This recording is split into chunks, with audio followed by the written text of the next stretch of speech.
Hello, everybody, and welcome to In Conversation with the Kidney Transplant team.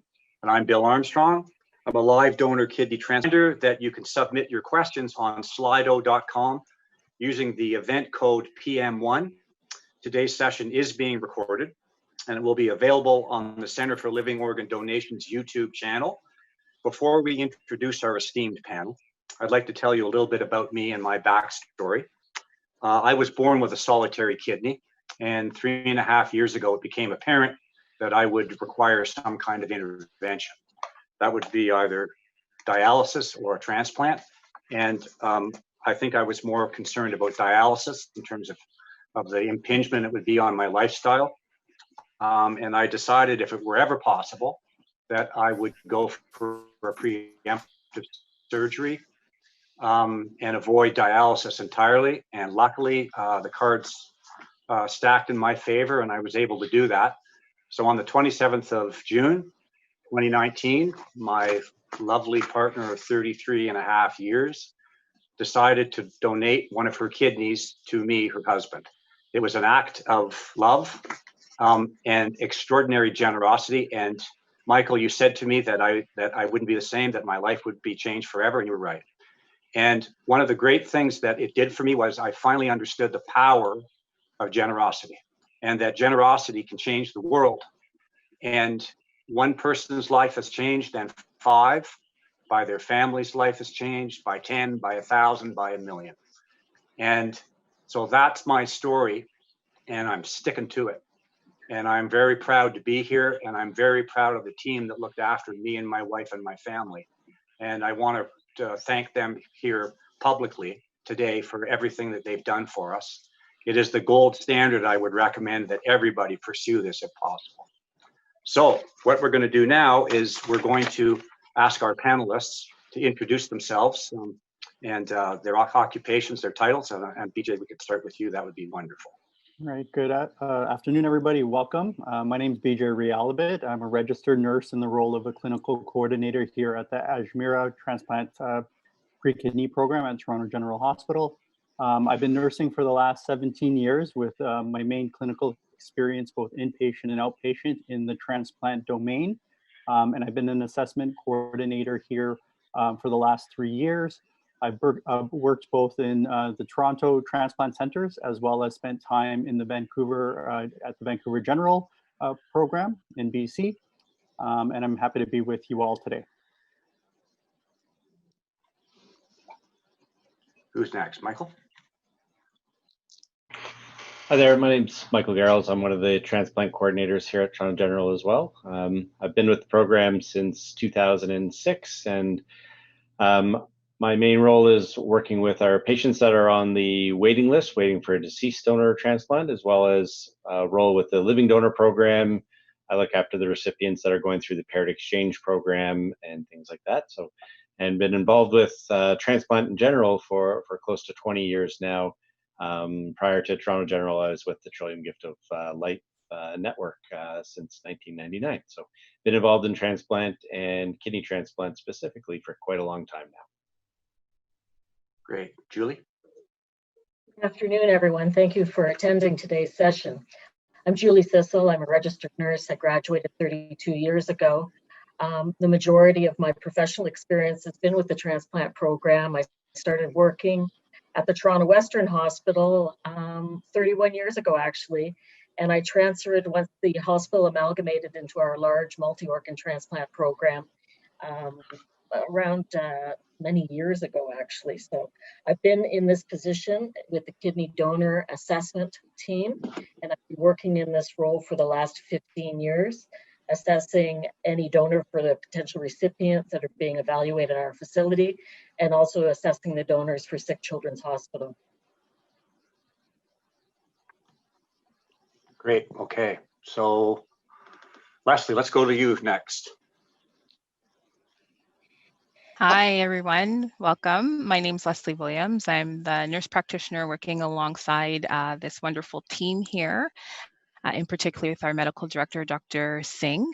I've been nursing for about 17 years as well. Predominantly, I came from an oncology background. I recently joined the kidney transplant team about 2 years ago when I was working as a nurse practitioner in the inpatient setting with the recipients. And then almost a year ago, I joined the living donor group as well. Great. Okay. My name's Moira Corris, and I'm a nurse at Sick Kids Hospital, and I've been a nurse at Sick Kids for the last 33 years, mostly in nephrology, dialysis, urology, and more recently in transplant. I've actually been in transplant since about 1996 consistently, so a long time. My main role right now is working up transplant recipients and liaising with Julie and Melinda, the donor coordinators at Toronto General Hospital, who are working up our donor teams. I have a very small role with the post-transplant patients. I'm also happy to be part of this group today. That's fantastic. Is that everybody, or are we missing one person? That's it, right? I believe so. Okay. Okay, so now I'd like to move on to some of the questions and some of the categories. The first one that we'd like to tackle today is the history of the program. And I'll direct the bulk of this to Julie and Michael. We're going to start off the starter question. The obvious one, I suppose, is how did the program start? And what did it look like compared to how it is now? So jump in, folks. When I was working at the Toronto Western Hospital, it was a combined unit. So it was a urology unit. It was also a heart transplant and kidney transplant unit.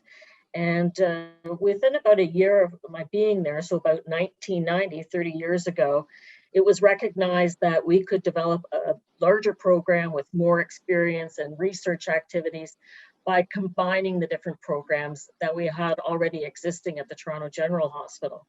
So at that time, a number of my colleagues came over from the Western. We opened up a small unit. I think it was somewhere close to maybe 16, 18 patient bed unit. And we brought together all of the transplant programs from the Toronto General Hospital.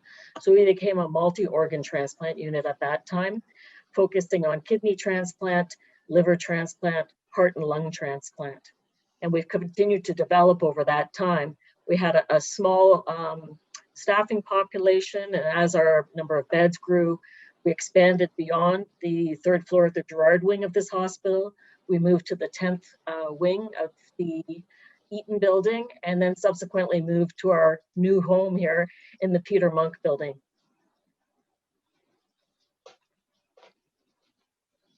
Michael, do you have something to add to that?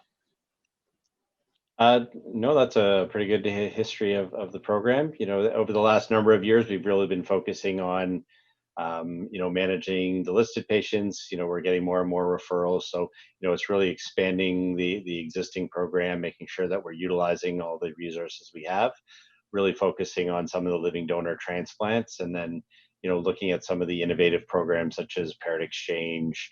A while ago, we were doing more cases like desensitization, ABO incompatible transplants. So really looking at the continuum of care and looking at when the best time to do a transplant is, and really focusing some energy on increasing numbers of living donor transplants. Over the years, have you noticed that people coming to you, possible patients, they know more than they did 15, 16, 20 years ago? Do they ask more questions? Are they more informed, or are they still, because it's very confusing the first time you enter that world, do they know more than they used to know?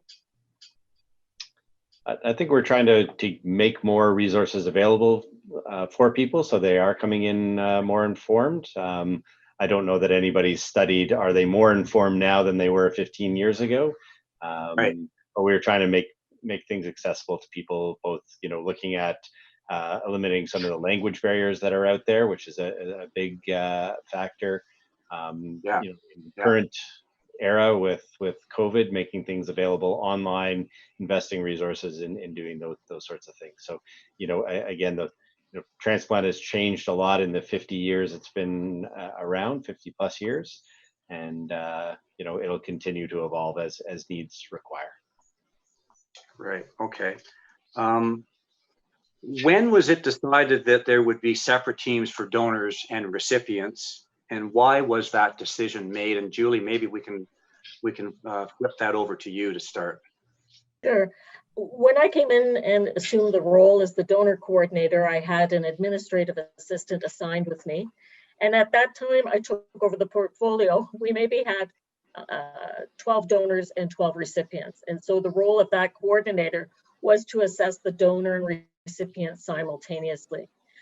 With our ethicist looking at other programs and how they proceeded from this perspective, many of the other programs, Canadian and European, American, they all had separate teams, so there would be no bias or conflict of interest.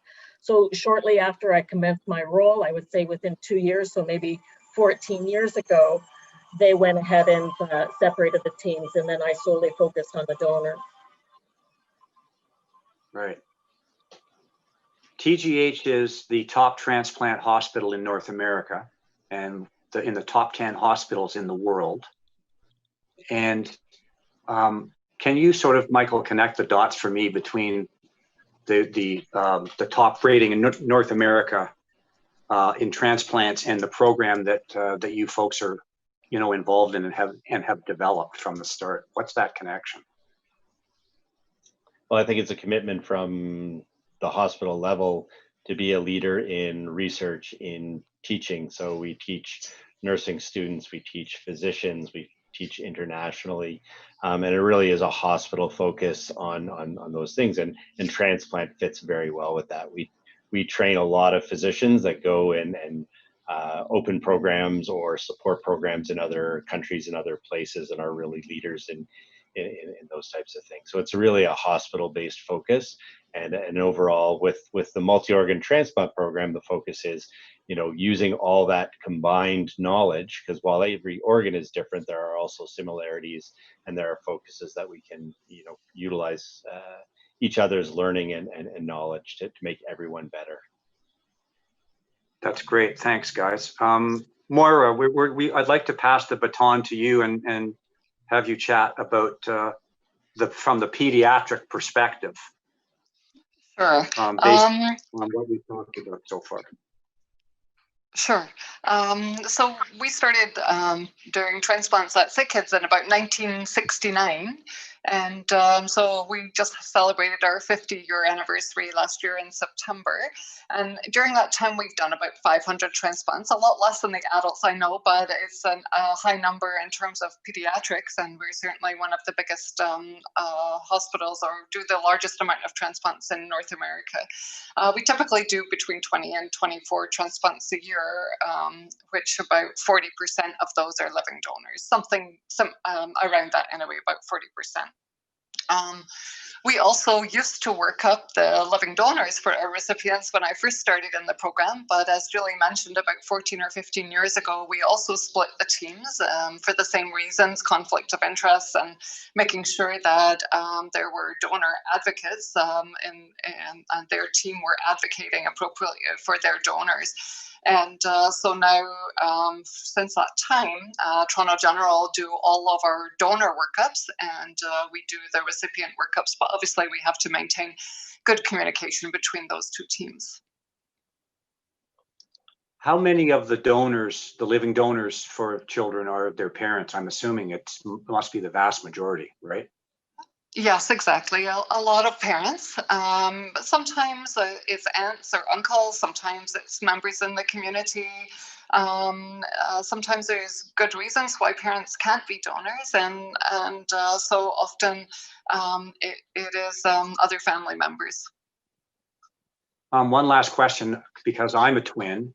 Have you ever had a situation where a twin is donated to a twin? Because the match would be pretty good.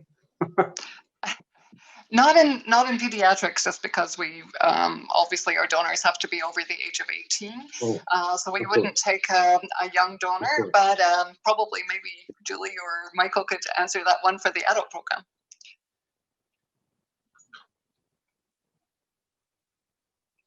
Julie, Michael, did you hear the question? Yeah. Twin? Yeah, it's something we'd certainly consider. There are many factors that go into who is and is not a candidate as a potential donor. So, whether or not the underlying renal disease is genetically related, those types of things. But we wouldn't rule out somebody, and you wouldn't automatically be accepted just because you're a twin. But yes, certainly twins have been used in the past for the reason you mentioned, is if they're identical twins, then the match is there. But there's a lot of factors that go into whether or not that person would be a suitable match or not. And honestly, I don't recall us ever having a twin donate to a twin. In my 16 years of experience, it doesn't come to mind, surprisingly. Off the top of my head, I don't remember one either. It doesn't mean it didn't happen, though. Right. I also want to mention just again, if there are people out there watching who want to submit questions, that's slido.com, event code PM1. Just thought I'd jump in there if you don't mind. Okay, thanks guys. We're going to move on to another topic, and it's entitled Myths About Kidney Transplant / Contraindications. And this is directed to Leslie and Julie. First question that I'd like to pose to the both of you is, what are the most common misconceptions or myths that you hear? I think the age of an individual being a contraindication to proceeding is one of the most likely things that I hear from individuals. They feel that maybe they're 30 years old and their 50-year-old parent shouldn't come forward, or maybe it's a husband and wife pair. They're both in their, say, early 70s, and the husband might be the potential donor but feels he's too old. Certainly, we would need to review the donor health history to determine someone's suitability, but age is a relative contraindication. We have proceeded with doing the initial testing on someone who might be by others considered to be unsuitable to proceed. And there are a small number, but a number of individuals that do go through our evaluation process and are found suitable despite their age. Right. Leslie, I would agree with Julie on that one. Yeah. Can you put some meat on the bones of that a bit?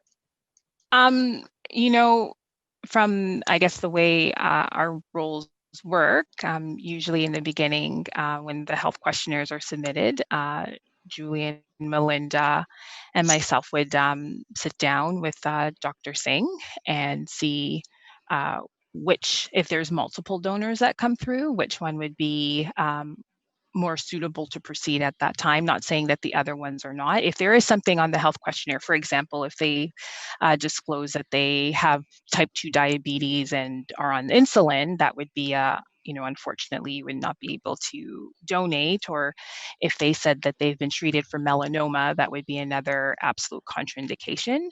But, if someone said I had a remote, benign thyroid nodule that was a low indication for it being malignant, and I'm not actively followed for it, that's not a hard no. We would again say, okay, how about we get your notes and the pathology and whatnot, and Dr. Singh would review it, and in some cases may have to speak out to the team. But those types of ones where people would assume, if I had a cancer 25 years ago and I'm not actively being treated, depending on the type of malignancy it was, we would say, we could talk to your oncology team and see if it's in your best interests that you could proceed with donation. So there are a lot of nuances when it comes to going through those, which is why sometimes it might take going through the first set of preliminary exams and tests to see if the totality of the person's medical history and chart says, I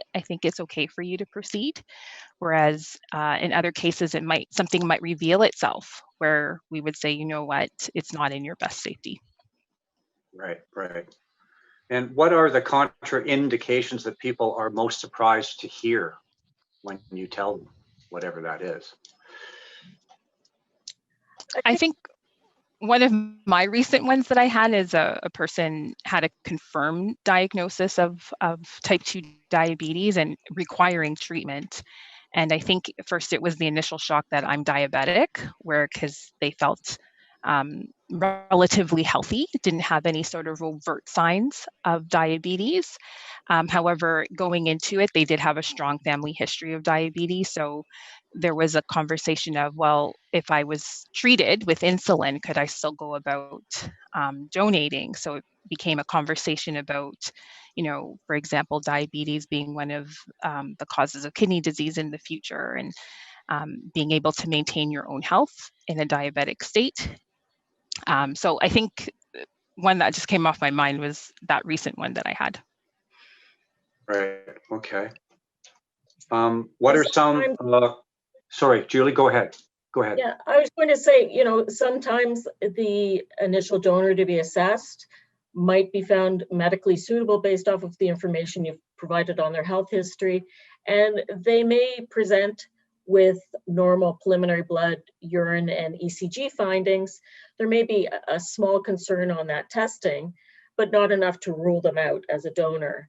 And then based on additional testing through the evaluation, that initial test, in addition to another concerning result, might determine that person's unsuitable over the long term, or unsuitable over a period of time until maybe they've had some dietary modification or lost some weight.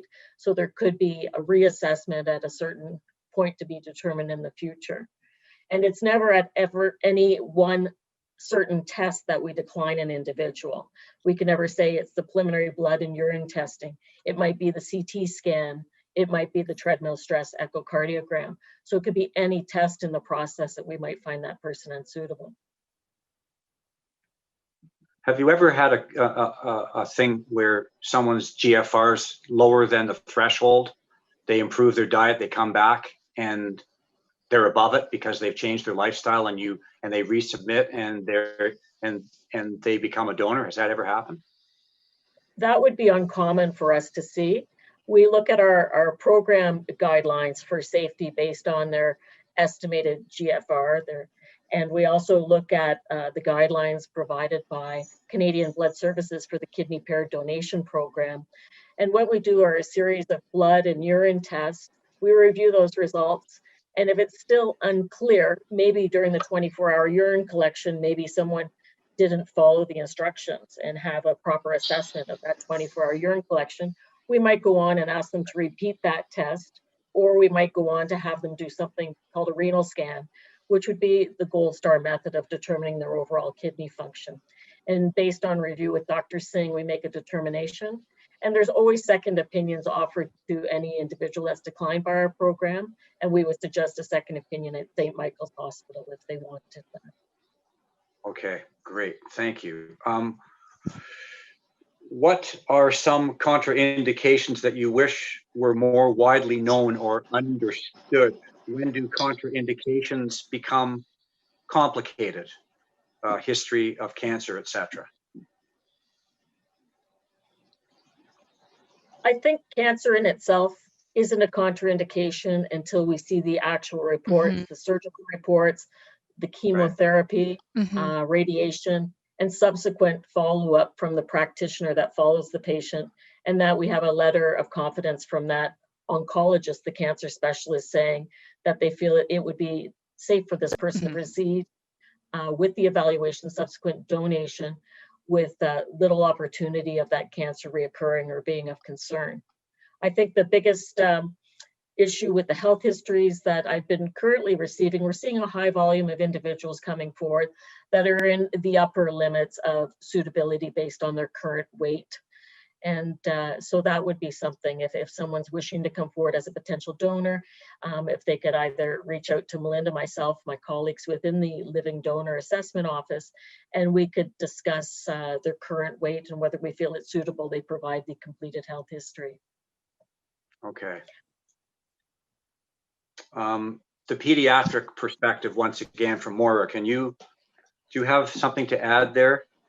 Sure. I just wanted to, I guess I just wanted to go back to the question about, what's the kind of most common myths. And often people think that that an adult kidney won't fit into a 2 or a 3 or a 4-year-old. So they're actually sometimes surprised to learn that that we actually prefer to use adult kidneys in those small children, because they have much more reserve than in that kidney, as as hopefully it lasts a lot of years. And in addition, kidneys don't grow with the recipient as they grow. So if a child does receive a kidney through the deceased donor program from a small child, then that kidney is not going to grow with them. So if they're 4 at the time they receive their transplant, then maybe the donor is 5 or 6, then that kidney is going to stay at that small size. It's not going to grow with the recipient. So that's one of the things.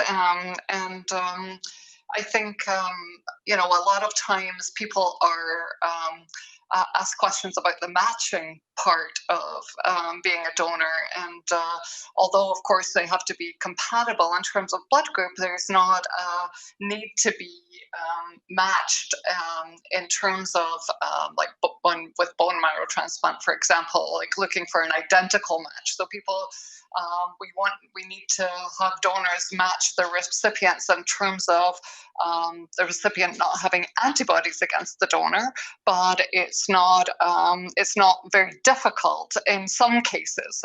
It's very difficult in others when the recipient has a lot of antibodies. But for most children who don't have a lot of antibodies, finding a match is actually fairly easy in many circumstances. Right. Interesting. Thank you. That's a great answer. We're going to move on to preemptive transplants. We'll direct this to BJ and Michael. First question here is, why are preemptive transplants preferred, gentlemen? Well, I guess I can start to answer this question. So really, in terms of preemptive transplants, obviously, we do want to try to minimize and avoid the risk of being on dialysis. So whether it's the infection risk or cardiovascular risks of being started on treatment, we definitely want to avoid that.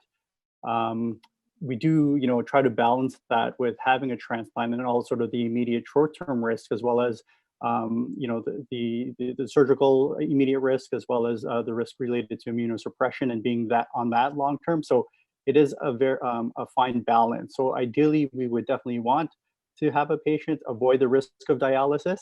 But one of the myths I would sort of add to this conversation is that we do have many patients currently in assessment, and it is very challenging at times to get someone their transplant before they need to dialyze or start renal replacement therapy.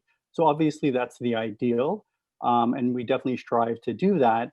But we never want to put a recipient, for example, in a situation where they're going to be medically compromised and unsafe to proceed with any surgery at all. And so Right. ideally, we would definitely try to get the patient transplanted preemptively. But there are also long-term risks with being the amount of time you're on immunosuppression, for example, and the risk of being on that immunosuppression related to infections and things like that. And so, yeah. Mike, do you have anything to add to Good that? answer. Yeah, when we're looking at preemptive transplants, as Moira put it, some people are a little bit more difficult to match. In the adult world, we do see things like blood type incompatibility. So if you have one donor and the donor is not compatible with you, then we're looking at something like a paired exchange program, things like that, which may take a little bit more time to get you to transplant. So again, if we have somebody who's medically ready to go with a cleared living donor, that gives us that opportunity. And doing a transplant before needing dialysis also helps to maximize the positive benefits you get from transplant. And preemptive transplants are predominantly done with living donors. So again, maximizing the potential benefit to the recipient in terms of how long those kidneys last, adding to life year expectancy, better overall outcomes with that. So there are a lot of positives with doing preemptive transplants.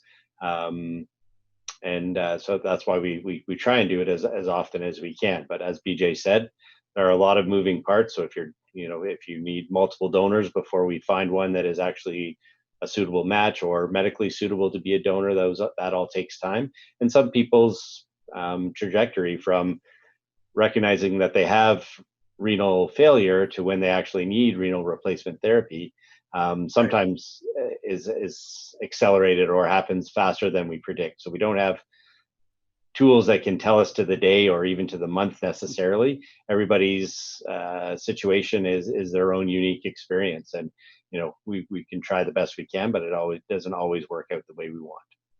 And I think it's important to point out too the need for the recipient referrals to come at a point that gives us enough time to evaluate the recipient and their associated donors. If someone's being referred to us and their kidney functions down to 10 and they're starting to feel symptomatic, it's very, very unlikely we're going to be able to complete the donor and recipient assessment and have that transplant occur before that person needs to start dialysis. Also, with donors, there is often the chance that the donor might be found medically unsuitable and will need to go on to the next donor in the queue and evaluate that person. So the earlier the donors come forward as well, and the earlier the donor takes the onus on themselves to get the evaluation commenced, then things move along quickly. The initial part of the donor evaluation, we send the donor requisitions for blood, urine, and ECG testing at the local lab. And only once we've received all of those results and they're all suitable, do we move that donor along to hospital-based radiology as well as consults. And so often I may have a recipient contacting my office to ask why their donor isn't continuing the evaluation. And I know that the donor has the requisitions, hasn't completed that testing, and that's the delay in the process. So again, this is in part why we keep the team separate, so there's no bias or conflict of interest. And I only speak with donors, and the recipient team only speak with the recipients. That's a great answer. What steps should someone take if they're hoping for a preemptive transplant?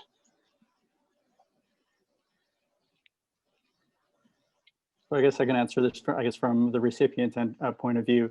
It's really doing your best to share your story with your family and your friends as much as possible. I know the Center of Living Donation in the last 2 years have definitely put great efforts in terms of being able to teach patients how to have this conversation. We know it's difficult. We know it's very stressful. And it's really, they've given patients strategies to be able to share their story in an indirect way, knowing that this ask is not necessarily explicit. It might just be telling them, a trip to dialysis and sort of what their daily experiences are. It's also looking outside of your immediate family and the different social circles that you might be able to tackle. Potentially, doing a sort of, whether it's a media plea or sort of not an advertisement, but just sharing your story with people at work or in a community group. So in terms of finding that living donor, really trying to exhaust all resources sort of within your span of control, and using the resources we have here at Toronto General to be able to, sort of try things out. I know we provide scripts to patients as well that they can use with their families or the different groups that they would hope to approach. Again, to try to make that as least stressful as possible. And really try to make that awkward conversation a little less awkward. Right. If I can just jump in with my 2 cents worth as well, as I was being worked up so that I could possibly be a preemptive procedure for me, I paid incredibly strict attention to my diet. I did everything to the letter of the law that I was told to do by my renal team. And I think it really helped me in terms of my phosphorus, my potassium levels, my blood pressure. I had a monitor. I took it twice a day. I exercised. I just tried to stay as strong as I possibly could so that I could hold on, because I was at anywhere from 9 to 13. That was the zone that I was in, and I stayed there. And I think partly, and I'm not patting myself on the back, I stayed in that zone because I really paid attention. So I'm just putting that out there to people who are listening, that I think it helped me. Yeah, and Bill, I guess just to stress that point, really what our focus is from the recipient end is really to encourage the patient to follow the recommendations from their family doctor, follow the recommendations from your kidney care team, and really do your best to really optimize yourself before transplant. We know the outcomes after transplant are much more successful. You'll have a quicker recovery, hopefully. in the event that you really try to do the best you can right now to set yourself up for success in terms of your health. Yeah, that's a great point. Okay, we're going to go to the ask, and we'll explain what that is. You guys can explain what that is in a minute. But the question is, what do you tell individuals who are ready to start looking for donors, and how do you suggest they go about the ask? And so if we can just explain to the listeners, the viewers, what the ask is, and then answer that question. Anyone can jump in, that would be wonderful. I could take this question. I guess really the ask is in terms of, telling people that you're in a situation where your kidneys are failing and you are looking at potentially as a transplant as a potential treatment for your kidneys, end-stage kidney disease. And really a living donor transplant is potentially one of the options along with deceased donation, right? And as I mentioned before, it's really sharing your story in terms of your experiences, how you're feeling, your trips to and from the hospital potentially, or your assessments. And again, it doesn't necessarily have to be an explicit ask in terms of, going to an individual and saying, can I have your kidney? It's really about sharing your story and sort of, indirectly telling them that there is an option of living donation, that there's resources available to learn more about it. And really in terms of living donor transplants, really being the best and most effective treatment in terms of treating end-stage renal disease is an option that patients do have. And again, like I said earlier, in terms of looking at your immediate family and outside of your immediate family, work, social groups, church groups, things like that, to be able to really explore all and exhaust all of those options. Great answer. And anyone else want to add to that? Or can we move on? Okay. Moira, can you once again pipe in about the pediatric perspective in what's been talked about here? Sure. Just going to go back again to the preemptive transplant question. And in terms of preemptive transplants with kids, the same, so a lot of what's already been said applies. But in addition, of course, the kids are going through growth and development. So, going on to dialysis first has an impact on that. It decreases growth, and they really don't grow very well while they're on dialysis, and obviously can't necessarily attend school in the same way, and so development is also affected. And very much dietary restrictions are very tough on children. So that can be difficult.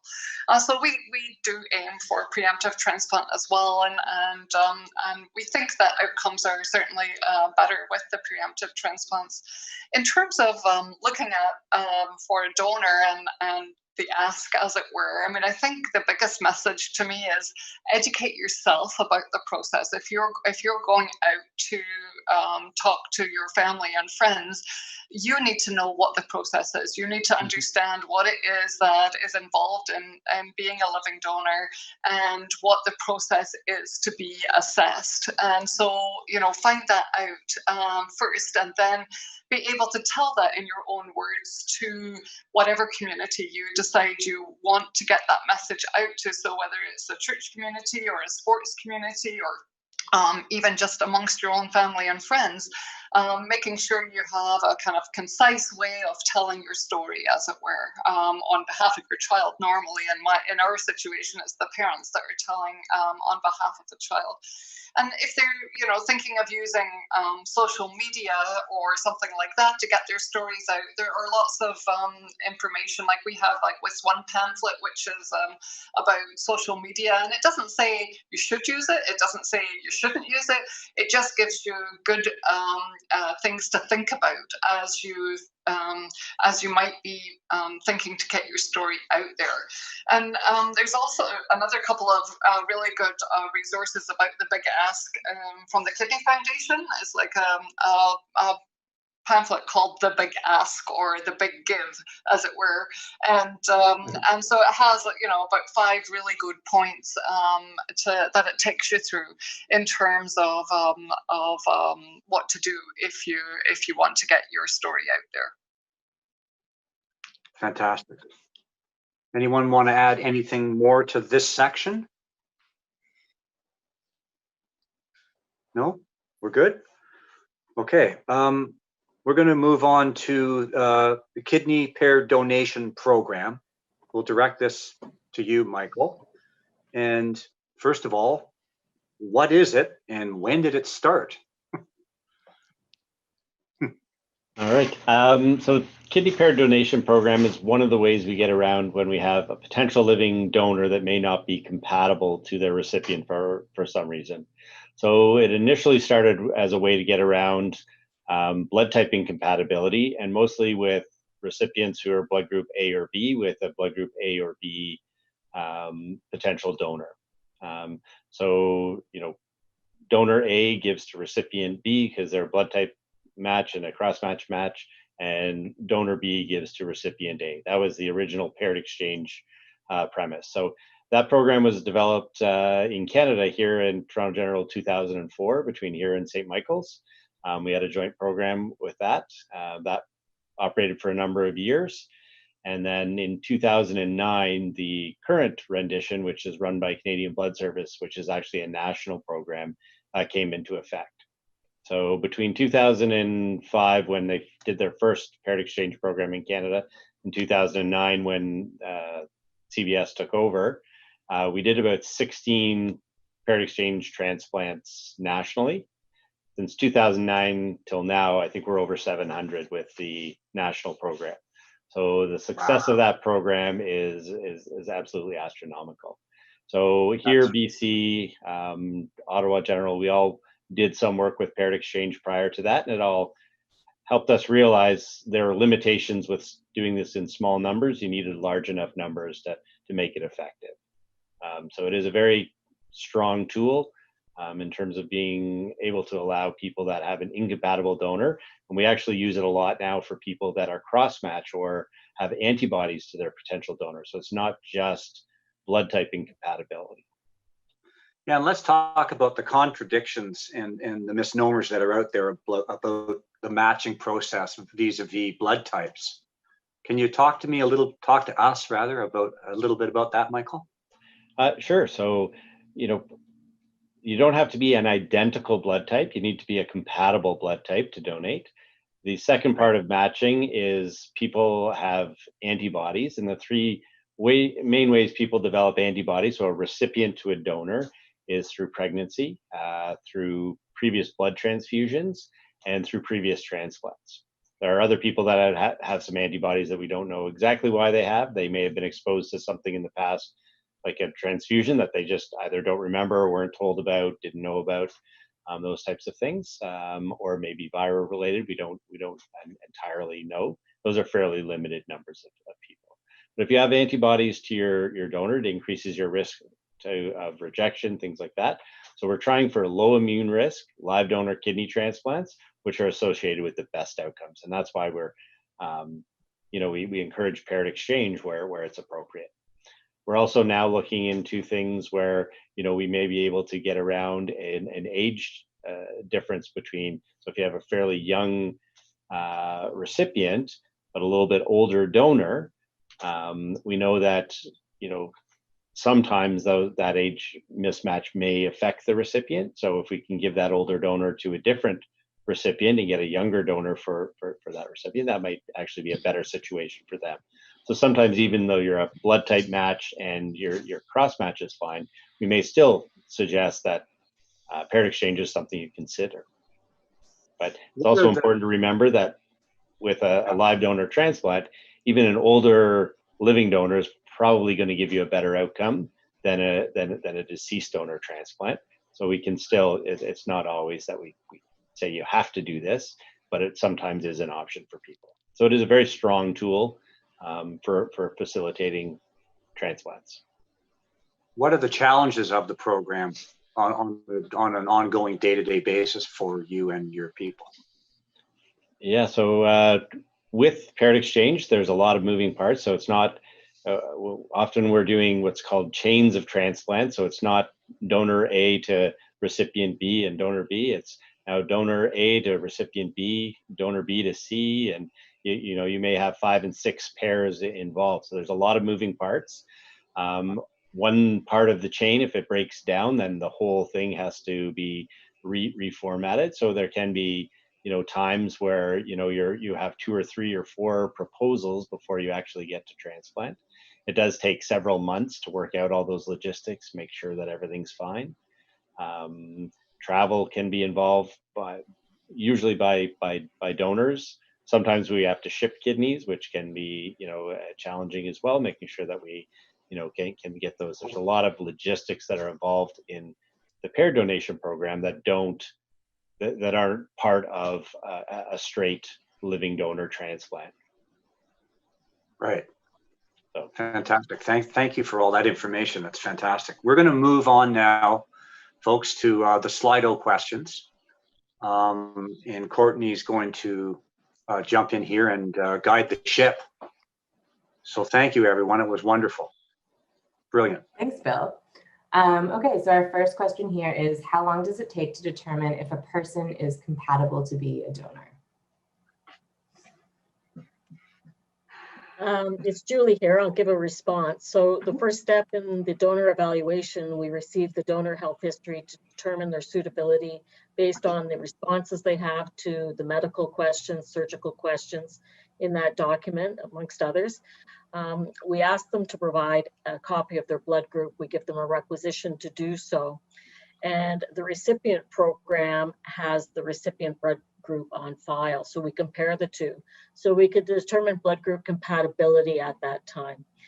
From that point, if the donor is suitable on the health history information, we move ahead and have the donor do blood, urine, and ECG testing at the local lab. Following those results being reviewed and determined to be suitable, the person moves to the next step, which includes a blood test at our hospital. And this blood test tells us about the genetic markers for that potential donor. And we compare that specimen to the recipient specimen to determine if the recipient has antibodies to that particular donor. So if the recipient has antibodies, that would be an incompatible pair. And we would need to look at one of these specialty programs, such as the kidney paired donation program, to accomplish the transplant. The other issues that may determine if a person's compatible with the recipient, again, as Michael alluded to, there may be an age difference between the donor and recipient. So someone might want to consider the kidney paired donation program for a better match. And sometimes there's a large mismatch in size between the donor and recipient. And again, that might be a consideration for the kidney paired donation program to have a better size match. Great. Thanks, Julie. Let's see here. So at what point, I feel like you kind of answered this just now, this paired donation question. At what point in the journey of kidney failure should the paired program be considered? Okay. Next, can the donor and recipient share medical information when going through testing? Absolutely. We encourage them to have an open conversation. And as again, we keep the team separate. And so I could only share the donor information with the donor. So it's really vital for the donor to be responsible for the information that myself and our donor coordinator, Melinda, as well as our nurse practitioner, Leslie, and Dr. Singh have shared with that donor. And that donor shares the information with the recipient. And that keeps the recipient up to speed as to the happenings and what to anticipate in going forward. There might be a donor that does not want to share their information, and certainly that's fine, but we just can't be crossing over the confidentiality of that donor and exposing the information they may not want shared. And I wouldn't be speaking to the recipient. I would defer them back to the recipient coordinator. And the recipient coordinator does not have access to any of the donor's information as well. So they would not be able to comment on the specifics of the donor. Thanks, Julie. For this question here, I would just ask this person, this is definitely a great question. We have a session tomorrow in conversation with psychosocial and ethics. So I think this might be a great question for tomorrow if you want to submit to that, the code for that session is PM2. So moving on, donor and recipients, if working, have to use vacation time or leave of absence without pay. Very difficult for those who do not have financial support from a family member. Is this being addressed?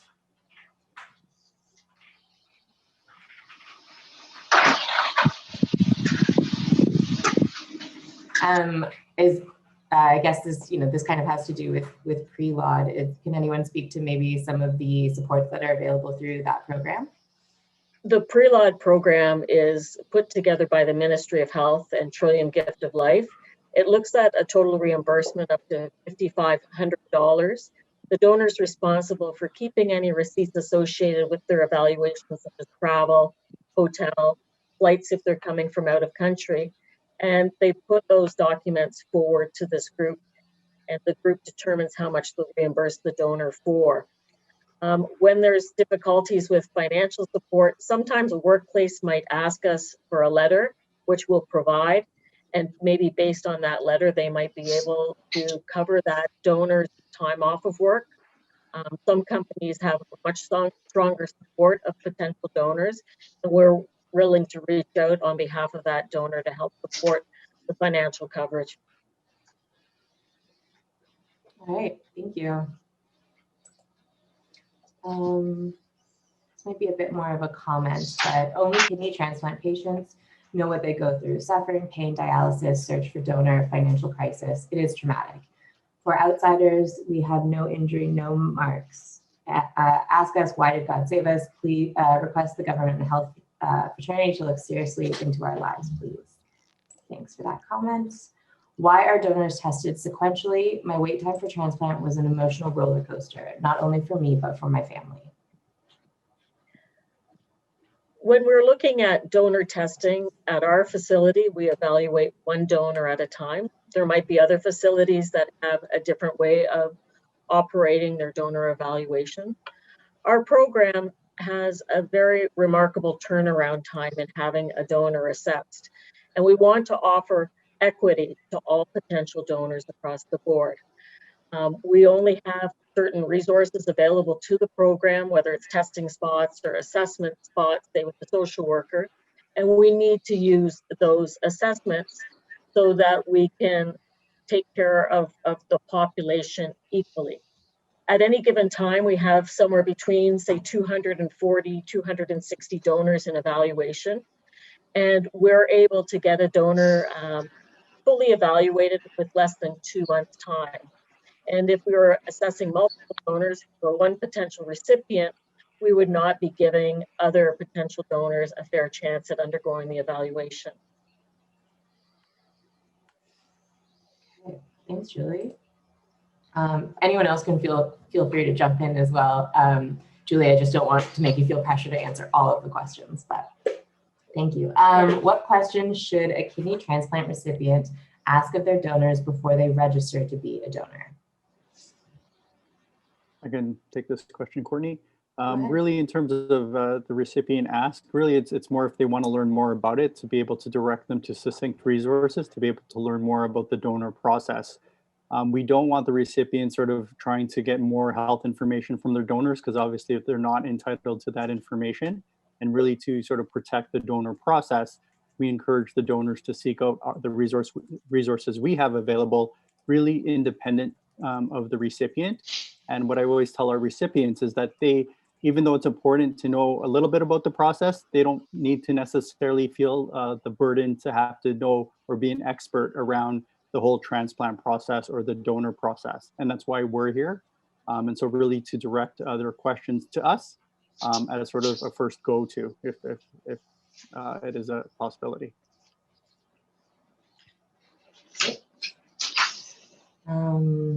Can one donate a kidney into the paired program to speed up the wait time for the recipient with a EGFR over 20?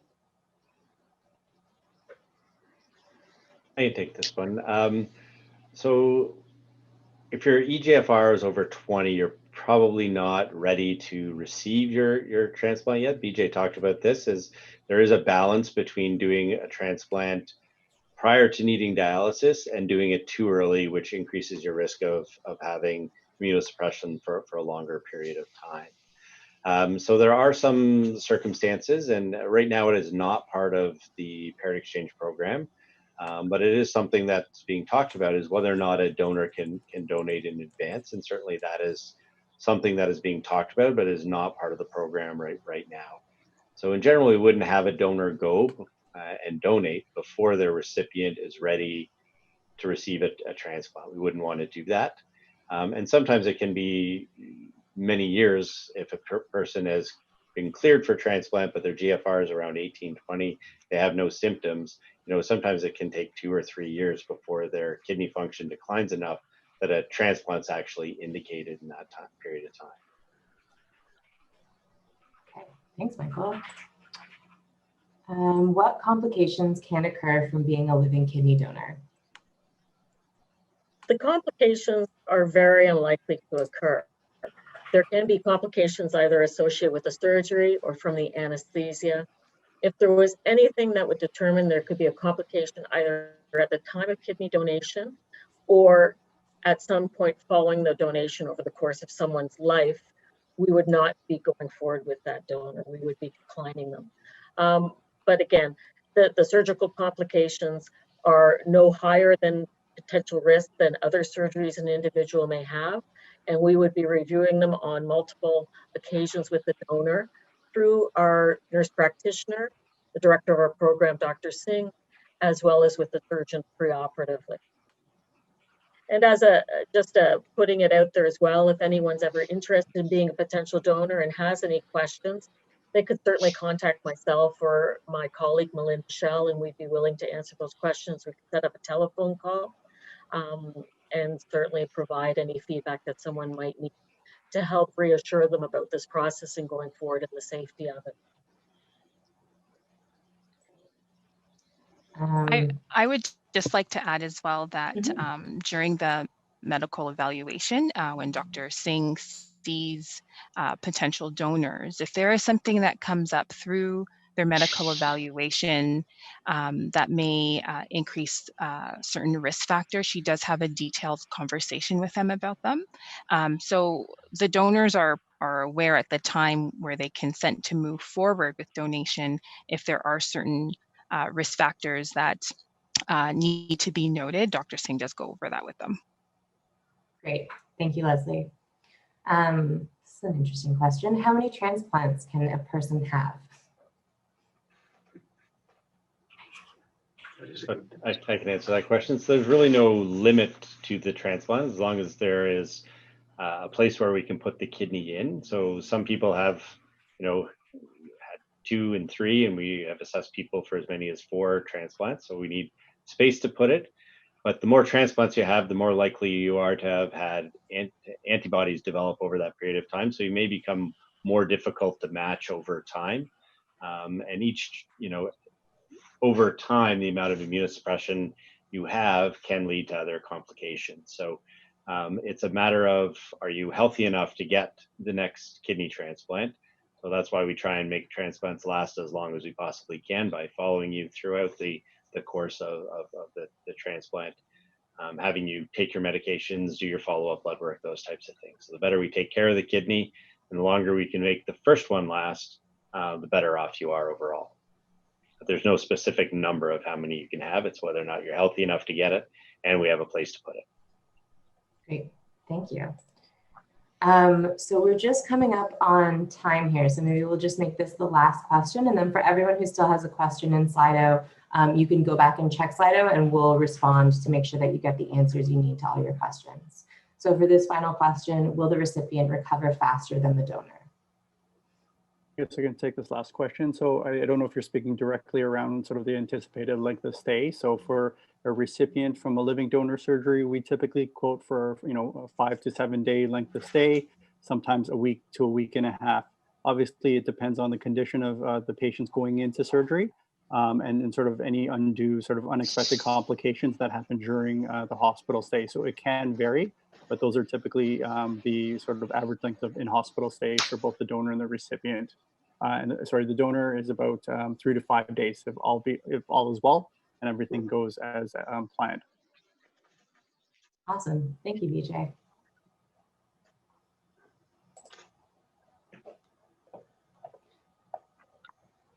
That was great. You people were great. So, thank you for joining us today. It was fantastic. A big thank you to all of our panelists, our superstars, also to those who submitted questions and everyone watching at home. We really appreciate your participation in live donor kidney transplants. Just a reminder to tune in to tomorrow's session, afternoon session, and it is in conversation with psychosocial ethics teams, moderated by non-directed liver donor Heather Badenoch. And finally, we are exceptionally grateful for the generosity of our founding supporters, Astellas Pharma Company and the Carney and Cahill families. And thank you to Toronto General and Western Hospital Foundations for their continued support. And I hope everyone enjoyed this webinar as much as I did. Thank you very much.